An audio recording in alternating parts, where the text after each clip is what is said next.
Hello, everyone, and welcome to Twillow Talk. I'm Tanis Coughlin from the Twillow Lifestyle Community, Twillow Lifestyle Academy. I am joined by my beautiful co-host, Jennifer Jakowski. Hey, Jen. Hello. And we have an awesome special guest today, Zenka Caro. Welcome, Zenka. We're so honored to have you on. We're so excited to hear more about all that you're doing and sharing and all of that. But first, let's get the transits from Jen, because I think it's a big day for transits, so we want to make sure everybody is well informed. Well, we just switched our transit today. So we just went into the gate 19. The gate 19 is about approach or wanting. This is, according to Richard Rudd with the Gene Keys, it's in the quarter of mutation. He talks about it being the future of the human being, right? And what that looks like. And so we move from the shadow of codependence to the siddhi, or the enlightened state of sacrifice, through the gift of sensitivity. And I think this is going to be so fitting for today and for, what we're going to be talking about, because in this energy is increased sensitivity to higher energy fields, to the patterns that are happening all around us, being able to feel into everything. Right. And so when we look at this from, moving through the shadow, we do look at this idea of codependence, and what it is to be kind of connected to all of these things around us, to our ancestral past, and how that influences how we are today, and what it means really to kind of tap into transformation. Right. And so we look at sensitivity, this gift of sensitivity, which helps us to transcend limitations. Right. And so we look at that and go, okay, this heightened awareness, this interconnectedness between all things, it allows us to come to this place of being deeply attuned, right, to what is going on around us, but also being able to have healthy boundaries and independence in doing so.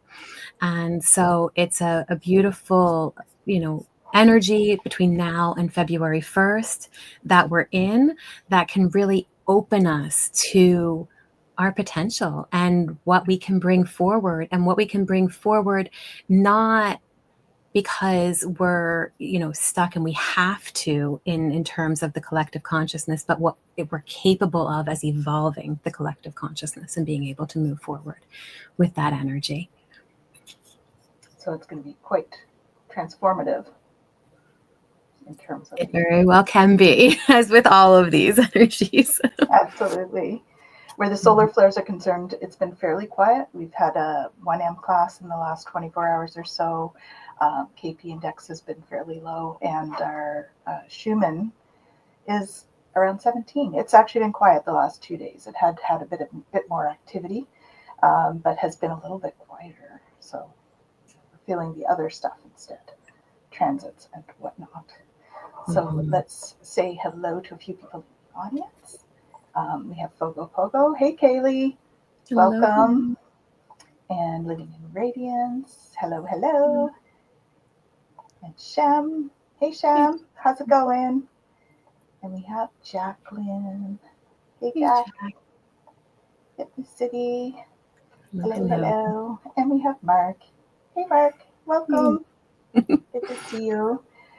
So we are excited to hear all about what you're doing now, Zenka. You've really taken off with the school, and so tell us about you and what you're up to, please. Thank you. Yeah, thanks for having me. And Jennifer, thanks for doing the transit. It is so interesting to hear what energies are coming forward. And, my work specializes in this potential. Like what is our evolutionary potential, and where is this all going? And I guess for me, I got really interested in phenomenon, because I'm thinking to myself, my curiosity really peaks when I start seeing, how did that person do that thing? And I got really interested in spin bending, because it just really broke my brain. I said, how is that even possible? And I wanted to know how. And I really have, I've spent the last 4 years of my life building software that will help us see patterns in phenomenon. So whether it's levitating, which you think, I levitating, like I have talked to people who have levitated. Some people, don't feel like they can repeat it. Some people did it on accident. Some people, and it's just phenomenal to see that our human potential is growing. And there's people that have gotten up from a wheelchair, right? So whether they're in a Pentecostal church or whether we're working with, Joe Dispenza or whatever is going on, there are people that break the laws of what we think is possible, that probability spectrum. And that's what I'm interested in doing, because I feel like when people do break that probability arc, it's because of consciousness, right? It's because of this thing we're talking about. It's because of energy. It's because of awareness. It's because of like dumping things, saying goodbye to certain stories that we're living. And the crazy part is that it can happen. Like someone can get out of that wheelchair and just get up. So the laws that they get up from out of that wheelchair is the same laws that you bend the spoon, and it's the same laws that you get a job and write your book and do all the things you want to do. It's the same. So I guess my nonprofit is dedicated to really looking at the patterns of all these things, whether it's healing or whether it's talking to a past loved one or something that we consider impossible today. And then we do impossible coaching and walk people through it, because we really, in addition to the data, we also want to get people through the finish line in their own life. Some of my blocks have been seasickness. Like, I'm like, I can't get on a boat. I can't get, and I really am starting to cure that right now. Now I can go, and I didn't even think it was possible. So that's the thing. We ourselves don't think things are possible. So yeah. We make the impossible possible. Absolutely. That's fantastic. Yeah, I find we often get in our own way. Don't we? What the world tells us we can and can't do, right? And so I always think about that in terms of all the things we have to unlearn since we've, come back through, and recognizing that, what we think is impossible actually isn't. Right. And we kind of take comfort in no too, I think, in life. You're just like, well, I don't have to worry about that because I can't. So there's a weird thing that happens once you start to really realize that everything's possible. If you keep going, if you keep focusing on that, because the universe is giving you what you're focusing on and what you are inside. And it's also like all the patterns are coming through the Schumann, the sun, solar cycles, all that things are filtering through the pattern. But you can always be the outlier. So there's no real parameter. Statistics don't even matter once you get to a certain point. And I think it's your own determination that determines whether you rise from those statistics or not. Mm-hmm. And I think having that connection with the inside of yourself, or with a higher power, or with a force outside of you, or all that is, whatever it is, there's some sort of thing that engages. Like I talked to this guy the other day. He's like, yeah, I had stage 4 cancer all over my body. It was like dissolving my bones. And he said, I decided in that moment that I was going to tell the doctor that I was going to walk back. I had a 1600. He had 1600 in his score for his health thing. He's like, if I come back in a month with 333 as my number, is my health number, he just said, that's what I'm going to do. And he lied in his bed and he visualized himself, all the stuff happening. And it actually worked. And they didn't, there was he got it down to 337, which is 99.9999%.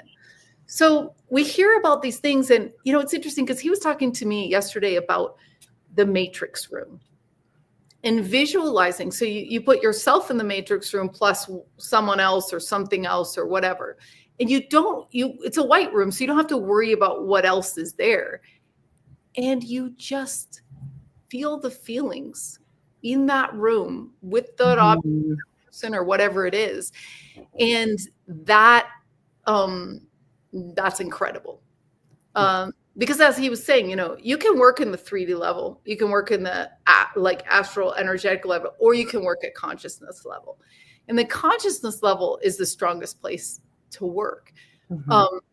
We often do consciousness in groups. Like we'll take a group of 8 in the Dream Machine, or a group of 15, or a group of 8 in the spoon bending, and it will actually contribute to the effect. But as long as you get into the mode of curiosity and trying, I think like moving in that direction, it's pretty amazing what things can happen. And one of the things we teach in the Purpose Lab is that it's always a step. One step is the next step is the next step. You don't have to know how to get to the top of the mountain, the book that you're writing or whatever. It's like you just need to know the next step and the next step and the next step and the next step. But you guys were talking about spoon bending. I could talk a little bit about that. And you could ask some questions about that, because we did really go after the most extreme things, like levitation, spoon bending, getting out of wheelchairs, finding your purpose, getting off of drugs, those really hard things that seem really impossible.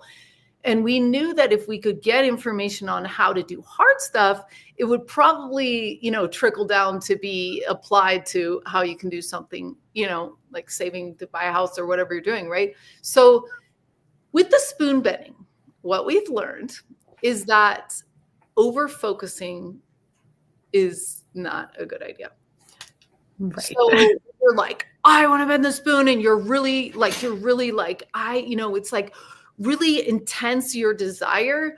And so your ego's involved. Like, what if I don't bend the spoon? Like, who the person sitting next to me is like my boyfriend, what is he going to say? And like all these things start to creep up. And that's where you're flooding your entire outcome set with more things that you don't even want. Like, oh my gosh, I'm not bending. What is he going to think? Like all this. So you're flooding that scenario tree, that probability tree, with a lot of stuff. And we do this all the time, whether we're writing a book or whatever, right? So it's all these doubts that come in. So we really try to remove the doubts by having people literally stop thinking, because your mind is just so literally we cause a lot of chaos in the room. People are screaming, people are running up and down. They're like, oh my God, they're looking at each other like, what is going on? And they see someone else do it, and then they're like, oh my gosh, mind meld, and they're like, I don't know how. And it's like it just suddenly gets soft. Like when they're least thinking about it, it happens. Mm-hmm. And that's why I've been really interested in presence recently, because where you put your focus and where you put your attention and where you notice things is very important. Yeah. So obviously, if you have a really bad attitude and you're going into a situation, changing your perspective is really important, right? Because you're going the wrong way, right? But even just noticing around you, what is the universe? The universe is speaking to you at every single moment. Mm-hmm.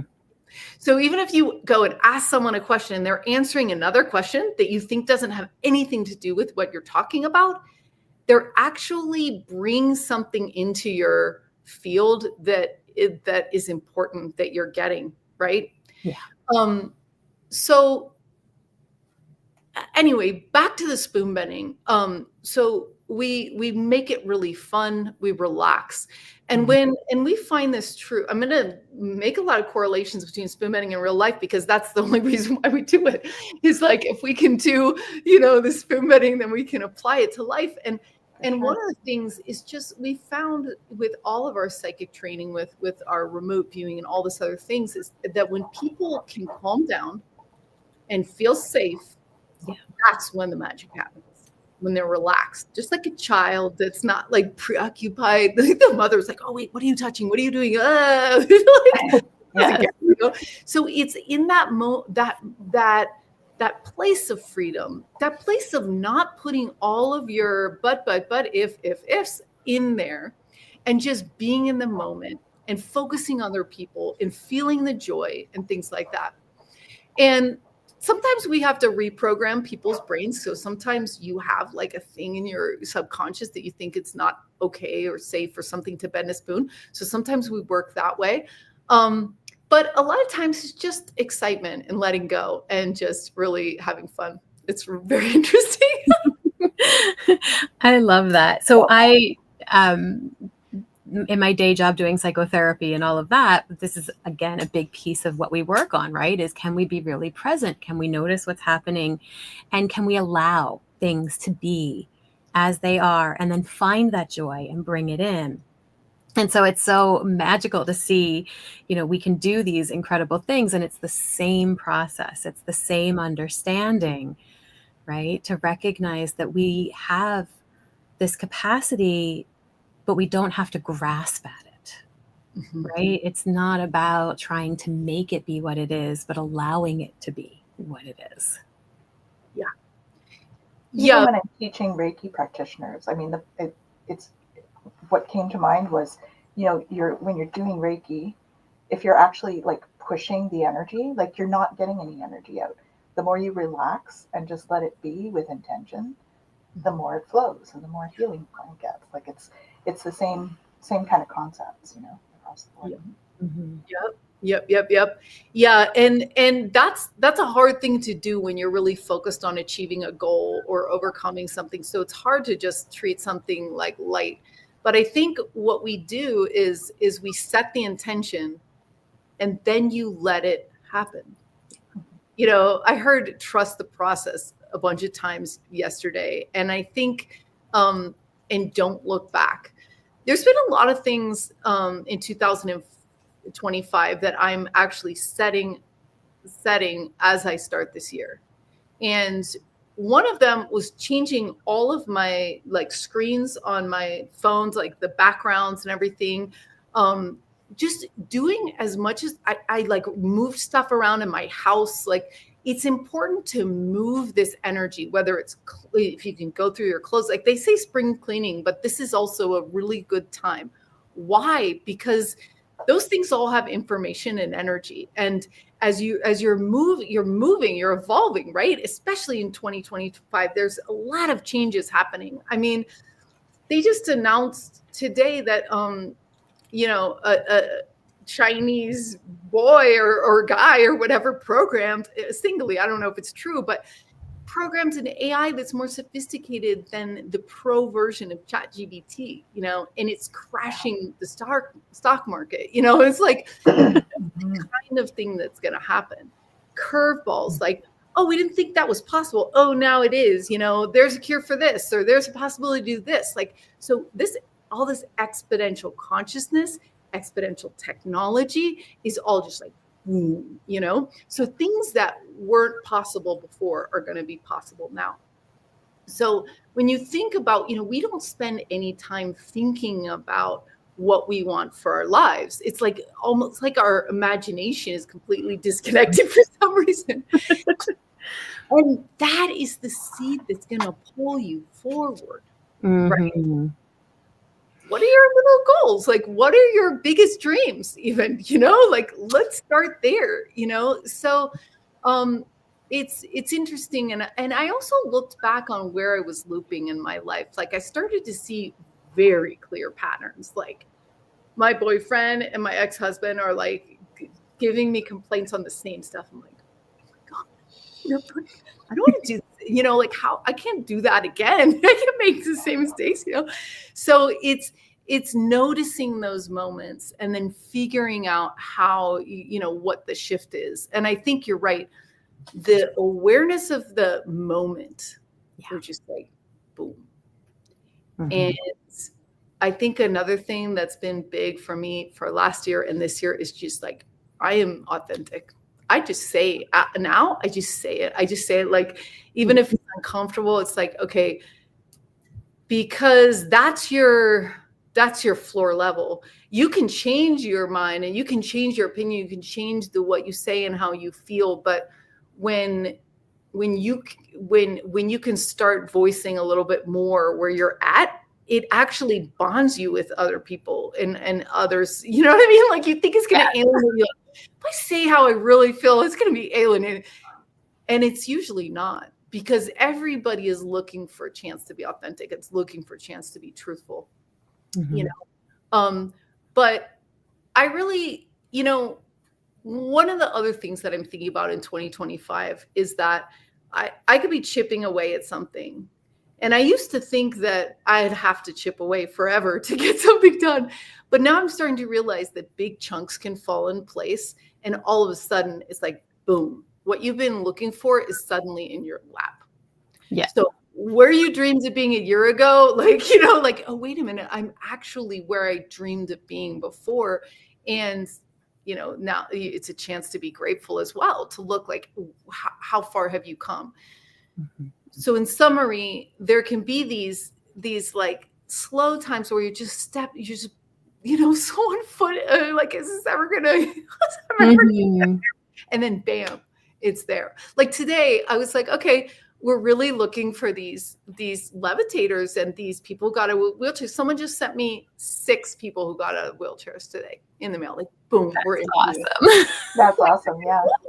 So there are people that have done everything and anything you can think of.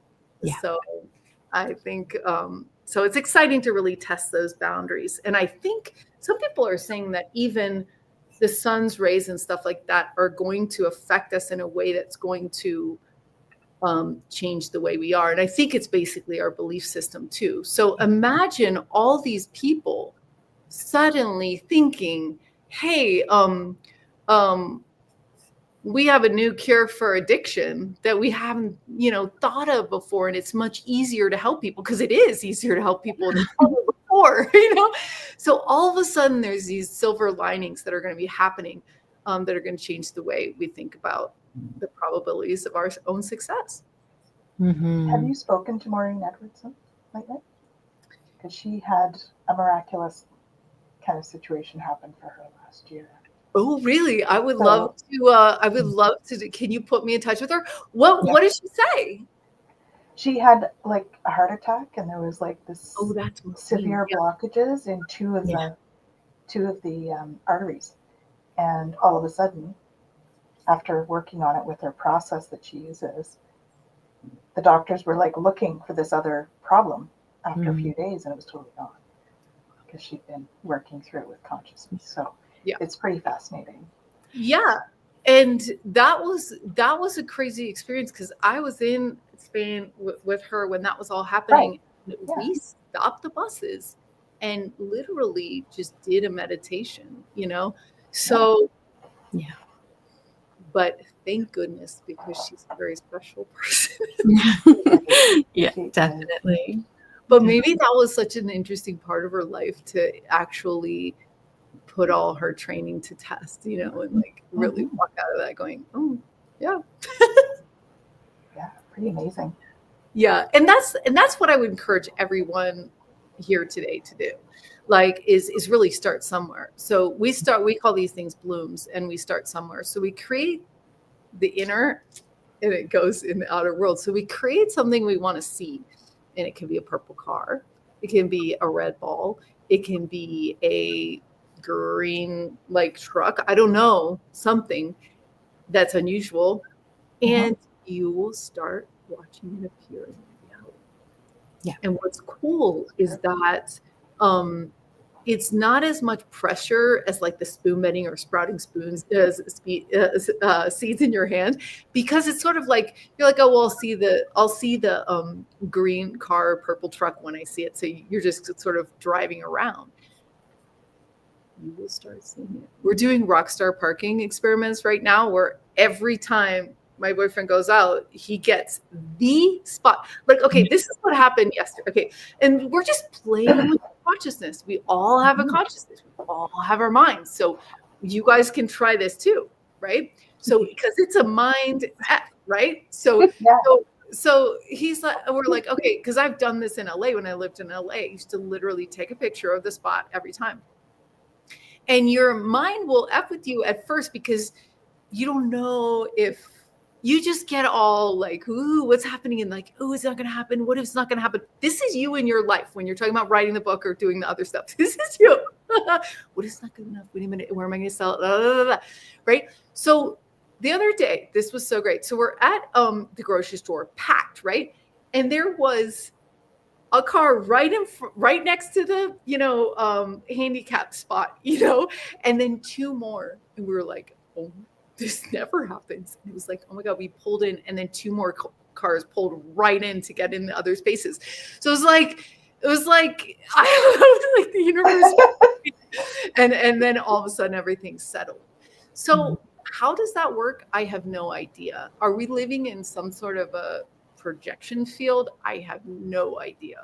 I don't know how it works. I just know that we haven't really cultivated the inner world, creating the outer world enough.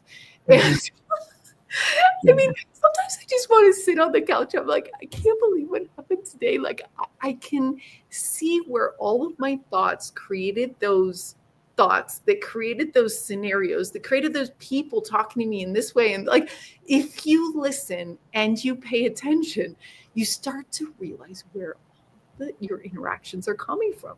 They're coming from your paranoias, your curiosities, your this, your that, whatever. Yes. Yeah, it's pretty incredible when you think about it, right? And it's a little bit of that like chicken and egg thing, right? Like, are we having the thought and then it's being created in the collective consciousness and then being created in our reality? Or is it the other way around? How is it actually happening, right? We can say, okay, well, the universe wants to give us all of the things, but we don't open to that. So then we are blocked, we don't see it.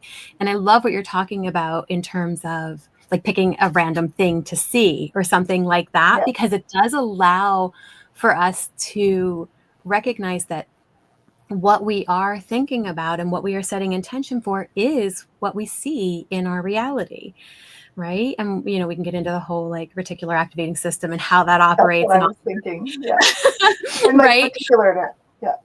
Yeah. But really it comes down to, and even the parking spots, like we'll pull in somewhere and I'm like, oh, there's my spot, right? And today we had to go somewhere for an appointment, and I was like, okay, there was construction everywhere and I didn't even know how to get into the other parking lot. And I'm like, I'm just going to have to get a spot right up front. And I pulled right in and somebody was leaving. And he's like, you can have my spot. And I was like, awesome. Thank you. Right? I try to tell my mom that, right? She gets very stressed out about the parking thing. I'm like, Mom, just put it out to the parking fairies or the parking angels, right? It's a good way to put it. And she's like, but how do we know that works? And I'm like, well, if you don't think it's going to work, it's not going to. But exactly. It'll work. Exactly. It's coming from you. So if you don't believe in tarot cards, nothing's going to happen there. If you don't believe that nothing's going to happen there. And it's interesting because Jennifer, you're saying, well, which comes first? Is our inner world generating our outer world? Is our outer world affecting our inner world? Like, what's going on? And that is exactly the case. So your outer world has the potential to affect your inner world, because the universe is always going, do I need to give this to her again? Do I need to give this experience to her again? Is she good with this? Has she learned this? Has she moved on from this? Like, what's going on? Yeah. So that's where, when something hits you, right, that doesn't feel good, or like a person that comes into your life, you're like, oh, dude, I did this before. You're like, wait a minute. So that's your opportunity to use that discernment, or to use that, like, I'm not doing this anymore. I'm not going to call this person, or it's your job to calm your inner state down. When that thing hits you and you're like, oh my God, that felt really bad. Find a way to let it wash over you.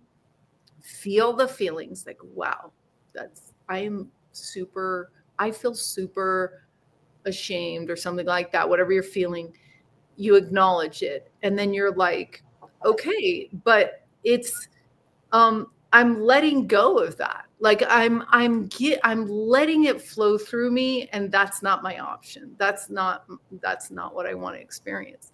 And so then you're not, So if you're successful in there, there's no energy, there's no magnet. It's not sticking to anything. It doesn't come back because it doesn't, nothing's there. And good and bad things work the same. So the good things that give you a lot of, so I do tend to believe that the universe is benevolent, and even when it's painful, it's like that. So often I think like, oh my God, that was really painful. What was I supposed to be learning from that? Like, what's the message? What was that? What's the message here? Yeah, exactly. I feel like in my life, I've been playing with this stuff for 4 years and like really doing experiments around it, like doing app ports or bending, just really pushing, kicking the tires. We know women can take a car off a kid that's like, the cars fell on the kid and they move, but like, what can we do repeatedly? How does this work? Yeah. And like you said before, with like the money, like you're blocking good things. Another thing I'm really into right now is like self-love. Mm-hmm. I mean, it's a journey, but it's worth the time you put into it, because it does allow you to receive things. If you can't receive, like that will block you. So it's a good thing to take out of the mix. And another thing you talked a lot about in the intro was codependency, and that's interesting too, because that's almost like a fear. Like you're saying, if I don't get this thing from this other person, I won't have it. I can't generate it myself. I can't generate my good luck. I can't generate money. I can't generate like a place to stay or like whatever you're needing your codependency on, and that's interesting too. And it's taken me years to feel whole, that we all survive life. That came out in a Purpose Lab interview the other day. We all survive life. So that's, you're going to survive this life thing, we all live forever and we all survive this. And so it's like, okay, now from that place, what's going on? And realizing that if you're doing something even because you don't want to, because you need something in return, then that feeling of not wanting is exactly what the universe doesn't want us to produce. And it just takes everything so much longer to get to you. So you're really, slowing down the process when you lie to yourself or lie to the people around you or lie to what's feeling good or not, And that's another thing I've done with my vocabulary this year and going into next year. It's like I removed I need to, I have to. That's just gone. And if you don't want to do something, it's up to you to figure out how to not do it. So whether it's your job or your kid or your boyfriend or your family, it's up to you to create your life. And so starting by saying, instead of I have to, I get to go to my library books, I get to go do something like that, because that starts to train your brain as well. And so we've also stopped saying I need. We did this coaching program. It's like, if you need money to do something, you're always going to be needing money forever. Yeah. Right? But if you say, I'd love to have money so I can go on this trip or whatever, right? So it's a different kind of a thing. The other thing that I'm doing in this 2025 that's new in this last 2 weeks is I'm not going to talk about regretting doing stuff anymore. Like I am such a perfectionist that it's very hard for me not to look back like, oh man, I wish I'd done that, or I could have done this, or this would have been better if I did this. And no, don't look back. It's like, I'd rather think about what I want to do next time. Oh, I'd love next time to talk about the Chinese Year of the Snakes or whatever, that I missed, But those are the kinds of things that prime your mindset into this new age right now that we're in, of human potential, because this is a new age. Yeah. This is a new age where the etheric bodies and your spiritual bodies are having more leverage over this part of it. And so you're going to see a lot of cool stuff happening and a lot of cool achievements. We're watching it already. You know, the human nature is achieving more than we ever thought we could. We're more spiritual, right?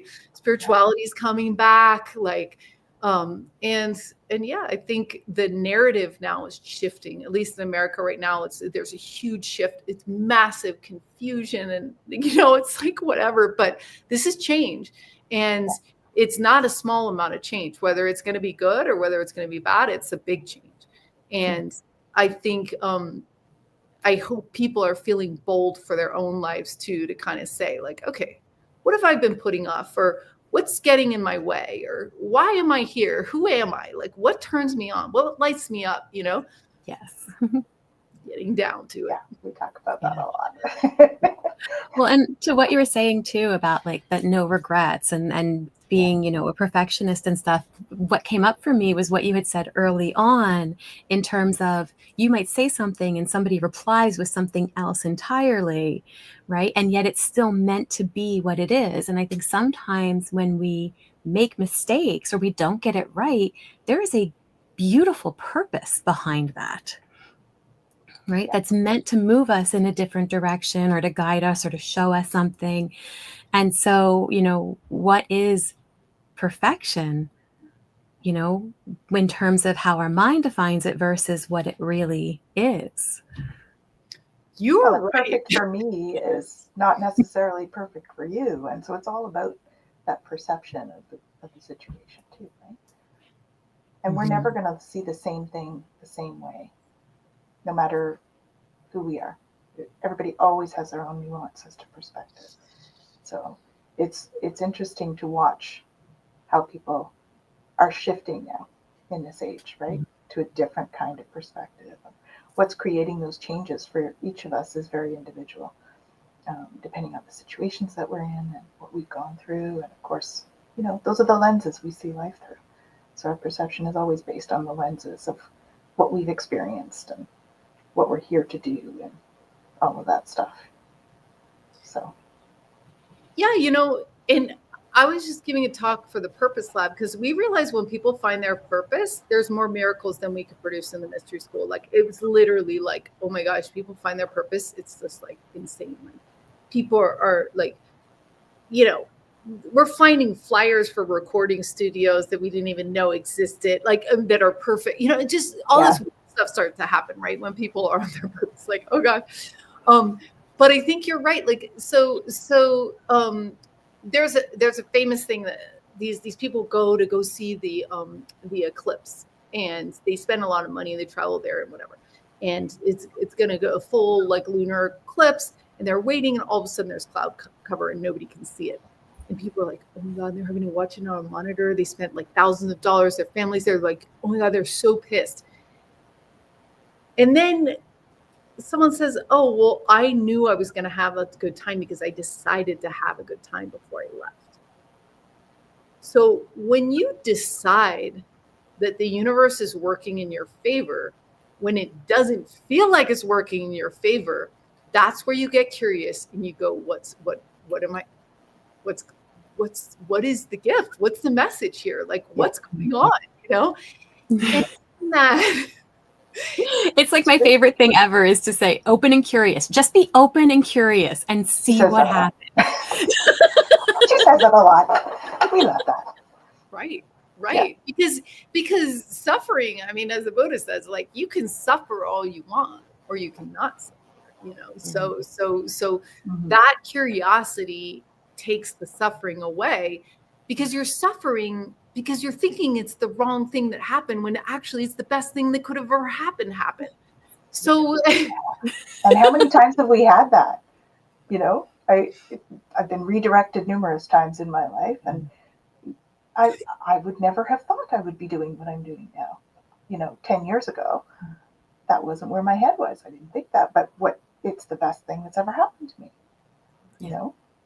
I say that all the time. Some of the hardest experiences that I've gone through have really guided my journey in the most beautiful unfoldings. Absolutely. So, well, what do you guys say to yourself when you're in that, oh gosh, this is hard moment? Yeah. So I first say, this is a hard moment. Yeah. And then I usually cry just because that's who I am. I don't know. There's actually chemicals that get released in your tears that are important to actually leave your body. So it's not good to like, keep it. Yeah. I used to think that it was a good thing to hold your tears in because, that's what society said. I used to do it so much that when I did finally cry, I would burst the blood vessels under my eyes because I had so much that needed to be released. I don't do that anymore. So that was a lesson learned.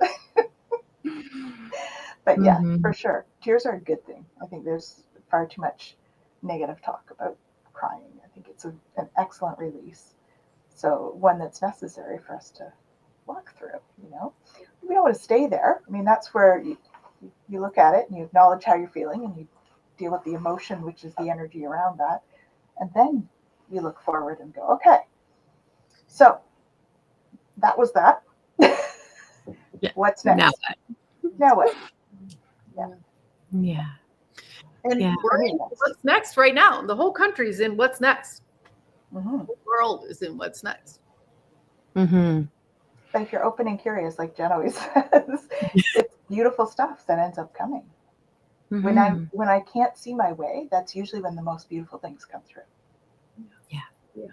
Yeah. And, I quote Shakespeare too, nothing is good or bad, but thinking makes it so. So we have all of these experiences and the mind decides, oh, this is good. So I'm going to want this and I have to create this. And then it hyper focuses on it. And then we don't actually get that experience anyway. And then we go, this is bad. I don't want this. And we resist and we push and we, suffer for that. And, ultimately it's just an experience, right? And we're here to experience. That's it. It doesn't have to be more than that. But the moment that we label it and put it in a box and decide it's this or that, we determine that we want particular things in our reality. And then we end up getting very closed into what is going to come in our reality. And so, going through something difficult, I go back to, I love Rumi, right? Rumi's guest house. And the idea that all of these things come as visitors. That's it. They're not meant to take up residence. They're just meant to visit, right? And so what are they coming with as a message? Can I get the message and then can I let them go on their way, right? And being able to navigate that is not always easy, but it's a beautiful process if we let it be. Yeah, and the good news is that the algorithm that is driving this whole experience we're in is learning all the time. So when that visitor comes and you react that way, and then the lookalike visitor comes and you react that way, then you're not getting that visitor. So all of a sudden, the things that are more in line with you are going to be coming to you. You're going to be meeting those people. They're going to be knocking at your door. Mm-hmm. The other thing you said that was so interesting, Jennifer, is you said neither good or bad, but the words determine that way. And that's the same thing. My boyfriend's always getting on me because he's like, you make way too many rules about reality. So you could say, I don't know why I keep using this book example. We could use any example, but writing a book is hard, or writing a book is going to take a really long time. That's a rule. Can I tell you you're using that example? Why? Because you're talking about my head, the stuff that's going on in my head. So you knew that, right? Right. So there you go. Okay. So this is a perfect example of how the universe is going to bring you the people to say the things to you that are needed to be said. And whether you can make sense of it or not is up to, but pretty much there are, in my mind, nothing is random. Absolutely nothing is random. Yeah, I agree. So everything is for you. Everything is a message for you. I mean, it's you can get heavy. I just need to lie down. But it is kind of like that. And you can, and so back to the rule thing, so you can say, oh, writing a book is going to take forever, or it's going to be so hard, or I'm not going to be able to find a publisher, or I'm not going to be able to sell it once I do write it. All these things are rules that you just made for your situation. Yes. And it's oh my God, my friend used to say, she's like, oh yeah, I always just tell myself doing my taxes is fun and easy. And I was like, Yeah. And I was like, really? And so I started telling myself, even though I did not feel that way at all, I was like, doing my taxes is going to be fun and easy. And it literally was 2 years in a row. And I was like, how is that even possible? So again, you can overwrite your brain and be like, because you've got the whole like boardroom up here, and you can just be like, no, Yeah. getting I love it. going to be easy because it just will. Again, with manifestation, you don't need to know how it happens. Like that, getting caught up in the how is where they tell you don't do it. So don't do it. Yeah, don't figure out how. Yeah. No, we can get in our own way so easily. So easily. You're talking about like the healing and stuff like that. And I remember my eldest broke a bone in the arm, and we went in and they took the x-rays and all of that. And it was just at this point of opening to, possibilities.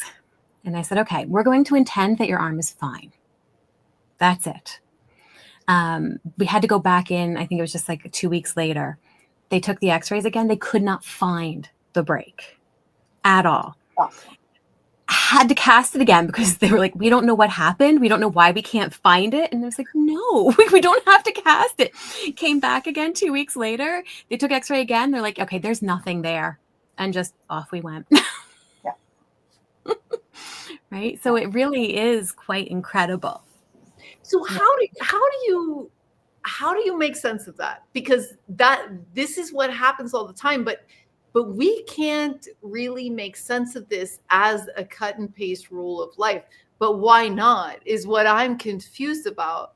But if you can create your reality in any other way, right? In terms of taxes are going to be easy, or I'm going to find my parking spot, or I'm going to be able to do this thing. I think that we sometimes believe, because we're taught, especially in, say, the medical world, that it can only be done this way. It's those rules you were talking about, right?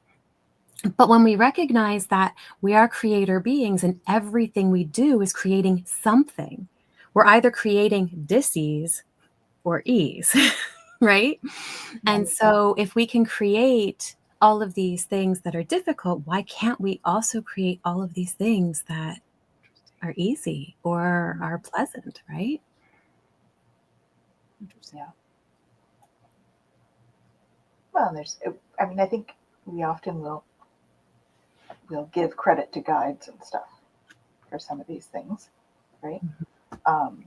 I know for me, I had a galactic healing one time that was profound in terms of I had a pain in my chest that was like doing a squeezing, really strong.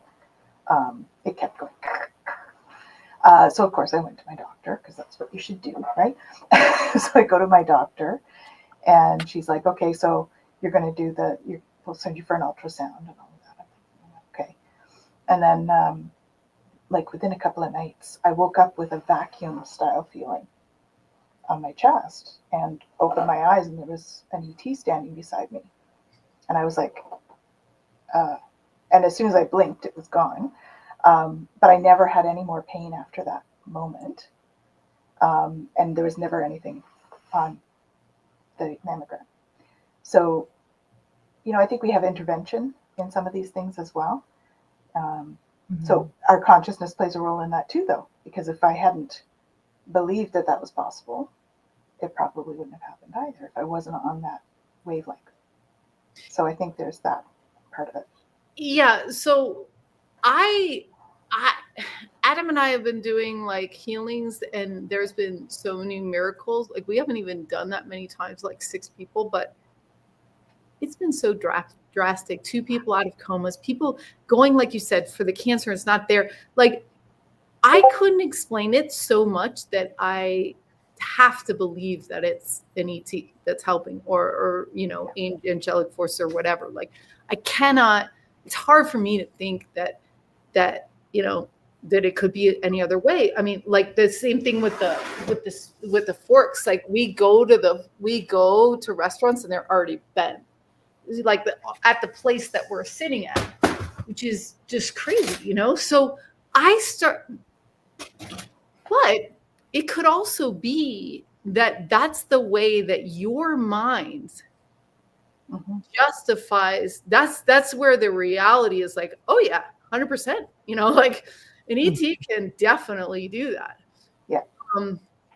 But yeah, man, I've heard that, you know, that you can see the ETs at some, like Lynn McTaggart and Joe Dispenza, like you can actually, like, they're like, I can't see them. I have to believe that's happening because they're right here superimposed in our reality. I know that. That's right. Yeah. They're right here. And so it seems to me that they would be able to do all that stuff pretty easily. And especially when you ask. Yeah. Yeah. And when you're in service, like, I don't know if it's that you're in service and so you get favors, but I don't know what it is. I think it's just sincerity. And I think it's available to all that ask for it. I think, I agree. Again, it's our limiting beliefs, right? Well, and this if is we don't believe, we don't ask, so we can't. Right. And we have free will, so they can't interfere. Right. Mm-hmm. Right. Yeah. And then once you've had that experience, you can't unhave that experience. And so now you know when you're not feeling well that you can basically have that. And, you know, a lot of Native Americans and other people also really talk about creating that space of gratitude, not just when you were like, oh, I'm sick, like whatever, but, you know, being grateful, that's almost like love because you're expressing your love for something. And we know that love is the highest form of like of beingness, right? Of what you can share. Well, peace, you know, like joy, peace, you know? So yeah, I think it's good to incorporate those through your week and things like that of just like, okay, I'm going to put this rock here or this crystal here, this flower here, whatever. And I'm going to acknowledge because when you work with the other side, they also like to be acknowledged. And it will come more if you acknowledge them. So it's like, oh, I heard you say that. In my head, I heard you tell me to go pick up this first. Then they're interested in hanging out with you more because there's like it's connection. You know, there's a connection. I always joke, I just do what I'm told. But by them. Not so much by humans. But I joke that I just do what I'm told because that's what, you know, we've had many experiences, and so we just work. Things are really gearing up now for the ET embassy and all the things. Like a disclosure is super on the ticket. If Trump is going to disclose JFK and Martin Luther King and all that stuff, which is like a punch in the stomach, and so is the ET stuff too. But like it's all, I think I think it's pretty clear that this is not going to fall on deaf ears and all this stuff is going to come out. So this is a very, very interesting time. So yeah. So now the game gets a little bit more interesting. Mm-hmm. It does. Yeah. Yeah. And it's a beautiful thing too, when you're talking about creating that and how you move forward, to be able to move forward with this is going to be interesting. Let's see what happens, as opposed to with any particular idea of how it's going to go. Mm-hmm. Makes it's it funny. huge. That was one of the big, you were talking about changing words. That was one of the biggest ones that I changed. So now instead of saying, oh my goodness, or, oh, it's like, oh, that's interesting. Mm-hmm. Because I find that it just leaves that open and curious energy to whatever it is I'm questioning. Because it is a question. It's like, okay, that's okay. I don't know how that's going to work, but okay. I don't need to know how. Yeah. Let's just step into that. Yeah, I mean, it's a little sad that like Marianne Williamson stuff. It's a little sad that like it's, you know, that the leadership we're having right now is very old world in so many ways. Like that's mine, competitive. I'm doing this, I'm taking this, and like that seems very, very, you know, old. You know, not where we're going. And yet some of the stuff about like, okay, let's start with truth and let's, you know, like, you know, bring health back to the more natural stuff, like all that stuff and the banking and everything like that. Like it all has to be sorted through. But it's interesting how that sort of old world, old old guard attitude is also bringing up all the people, on both sides, thinking about what is possible. And change is going to be now at a rapid scale. So if the AI of the world is now at a level playing field. Okay, so the ChatGPT, the pro version is $200 a month. That's for like the pro, like if you're a company. This guy just released AI that's works better than the pro version, and it's free for all of humanity, and he open sourced the whole thing. It's amazing. That's awesome. So you got a single person, if it was, it could be just like we're going to be fighting wars in different ways now, biology, banking, whatever, right? So who knows what's actually going on? But the thing is that every time the playing field gets leveled, people like you and me are able to make a movie when we never could make a movie because Avids were $70,000. Now you can cut a movie on your computer in your house, yeah, what? exactly. So the playing field is leveling, and the voices of spirituality and consciousness and kindness is rising. It is the stabilizing force, and it is the good news. It's the good feeling. And I think we've got a lot of space to create beautiful things right now in the world, and a lot of systems that are going to be benefiting more people than they have before. And whether it's information or whether it's money or whether, whatever it is, there's going to be more distribution of ideas, of wealth, of knowledge, of things. And so it's really exciting. I'm really excited. Yeah. Well, and I think that the old guard, that, it's that switch over from making decisions out of fear to making decisions out of love. Because the fear, we need to just release that. It's too low vibration for where we're headed, Yeah. It still comes up for us all because we're programmed. So that's the whole healing path, is working through the programming as we move forward, and releasing the fear. But isn't it so true, right? Like Zenka, what you were saying earlier about how things come back to us. We get new opportunities about the same things to see. Are we going to do them differently? Are we going to experience it differently? And I think that, with some of these things that are coming back, we have to kind of go, okay, now how am I going to handle this moving forward? What am I going to do with this opportunity again? Right? So one of the biggest things is self-reflection in that, right? That's what I was just going to say. Yeah. You have to be open to that. Yeah. And one of the things that I was kind of thinking this year too is like to give something to the feminine or give something to the masculine. So if you're a girl, give something to feminine, masculine. If you're a guy, give something to the feminine. And for me, it's going to be listening, because I knew that was like like I said, a hard point between the two. So it's like, okay, how can I show up for the masculine and listen better? And so what is that one thing that you want to give as a gift? Because at the end of the day, it's also good that these kind of archetypical forces in the world also find some, find beauty and harmony and stuff, because that's when the system is in equilibrium. Yeah. Very much. Well, I can't believe it's been an hour already. It's flown by. How did that happen? And why aren't we stretching time right now? I know, right? So at the end of our show, we usually give some home play. We don't like to call it work, but it's home play. So Jen has a deck of cards that she Cool. and it gives people something to think about and journal about and stuff for the week. I love it. I love it. I love it. So the deck that we're still using right now is Seeds from the Sacred Feminine. Cool. Okay. And the card that I got is Talk to Mother Earth. All right. So here we go. I'll read this for you. So, talk to Mother Earth. Are you talking to your sacred mother's bounty? Are you taking your sacred mother's bounty for granted, grandchild?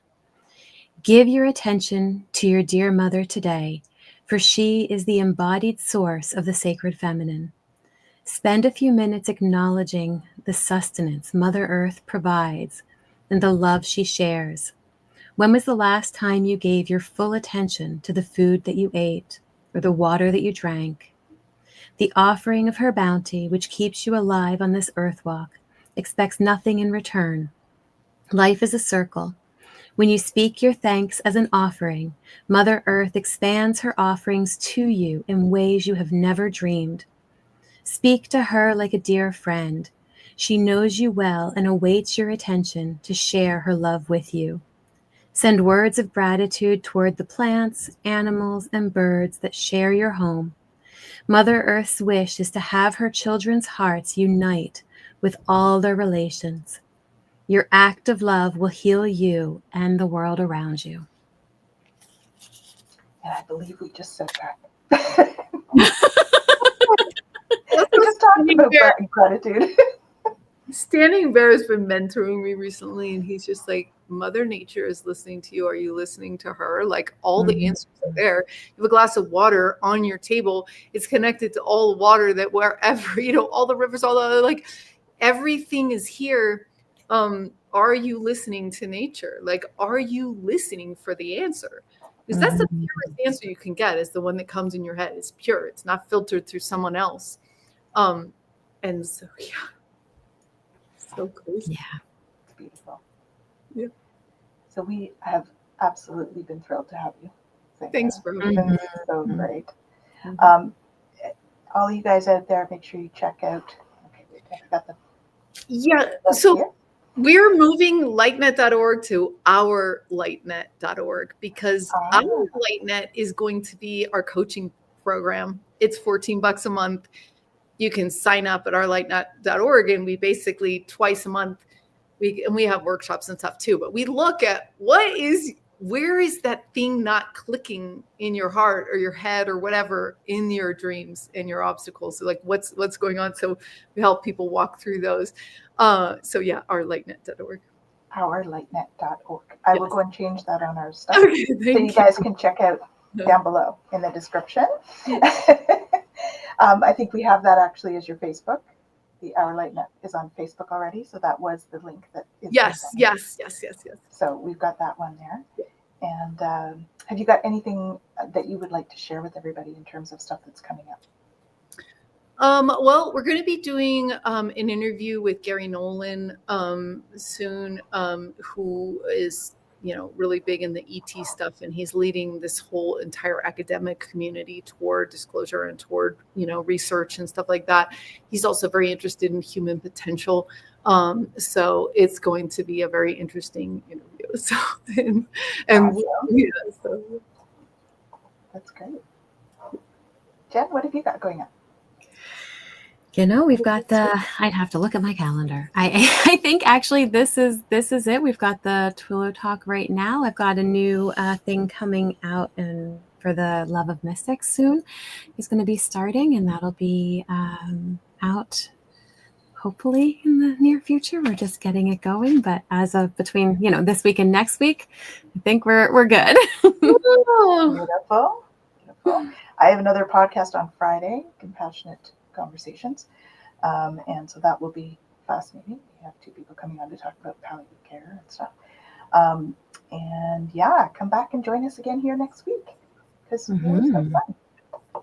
So thank you all so much for joining us and giving us your energy and all of that, and again, thank you so much, Zenka, for joining us. It's such an honor to have you, and I look forward to connecting again really soon. Sending you all tons of love out there, and we'll see you soon. Take care now.